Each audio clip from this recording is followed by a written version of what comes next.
Hey everybody, and welcome back to my crash course for first-time home buyers. This is a series that I put together for all of my subscribers to teach you everything that you need to know about purchasing your first home here in Houston, Texas. So this is part 4 of this video series, and in this part, in this video, we're going to be talking about what happens after you put a home under contract. So in the previous video, I talked about how do you put a home under contract. And in this one, I'm going to be talking about what happens after you execute a contract on a property. So if you didn't see part 3, make sure you go back and watch that and then come back to part 4. Okay, so you executed a contract on a property, whether it be resale, a to be built home, or a builder's inventory home. Once you've executed your contract, let's go with resale first. So once you have executed a contract on a resale property, you then enter into your option period. And I believe I spoke on this in the last video, but you enter into your option period. Your option period is where you as the buyer do your due diligence to have an inspection done on this property to make sure you know the condition of this home before you decide to move forward and purchase the property. So let's say we're in the option period now. You order your inspection. A day goes by. After the inspection is done, you get the inspection report back and you find out the home is in good condition. So you have peace about moving forward with buying the home. So we'll just let that option period go by. And after that, we're going to take that executed contract and we're going to send it over to your lender. We're going to email the executed contract to your lender. The lender has it. Now they're going to start preparing you to close on a property. Now, before you close on a home, there are a few things that have to take place in between the time that you sign a contract and closing.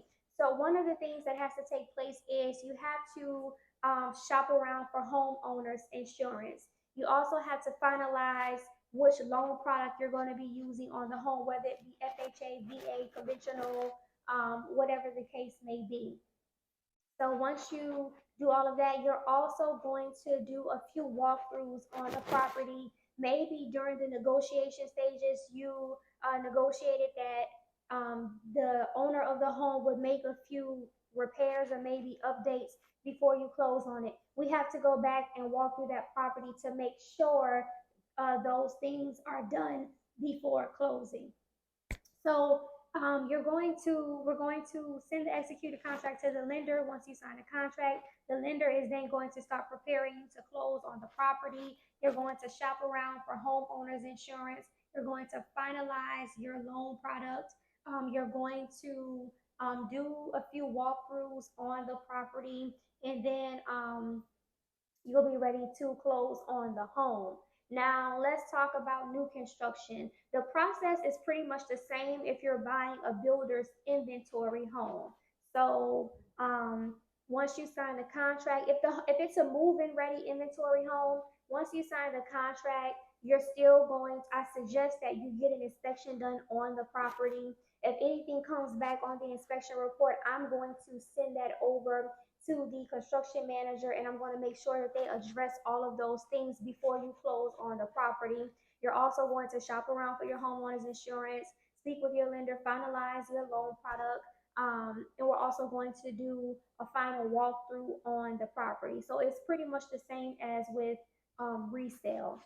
Now, and it's the same really when you're building a home too, because well, no, it's not. So when you're building a home from the ground up, once you sign a contract with the builder, remember I told you you're going to select your floor plan, select your lot, select your elevation, right? After you sign a contract with the builder and you've done all of those things, now the builder is going to start to schedule a few different appointments for you. So they're going to schedule you a design center appointment. You're going to go to the design center. You're going to go through with a designer and design your home. You're going to select everything that you want in the property. You're going to select the kind of cabinets you want, the countertops, the flooring, the light fixtures, everything, right? And then you're also going to have a second design center appointment. And this is for you to go back and look at everything you selected to make sure this is what you want. And if you want to make any changes during that time, you can make changes. Now, when you're building a home from the ground up, remember I said there are just a few extra costs that are involved. One of them being a design center deposit. And so, if you haven't seen my video where I talk about the cost involved with buying a home, go back and watch that video and then come back to this one. So you're going to go to your design center deposits. You're going to have a few meetings with the builder before they start actually, the building process, before they start the construction of your home. So after that, you're going to meet with the builder for a pre-construction meeting. They're going to start, preparing the dirt and everything, getting the foundation together, getting the foundation poured so that they can start building the property. Now, their building, of course, takes a few months. So there's a lot of different things that takes place throughout the building process. You will have different meetings with the builders. You can also have different inspections done at different phases of building if that is something that you want to do. But that is pretty much an overview of what happens once you sign a contract on a to be built home. You're going to go to your design center appointments. You're going to meet with the builder before they start construction. You're going to meet with them after they've started construction. You can have some inspections done if you would like. And that's pretty much that process. So I hope this video was extremely, extremely helpful.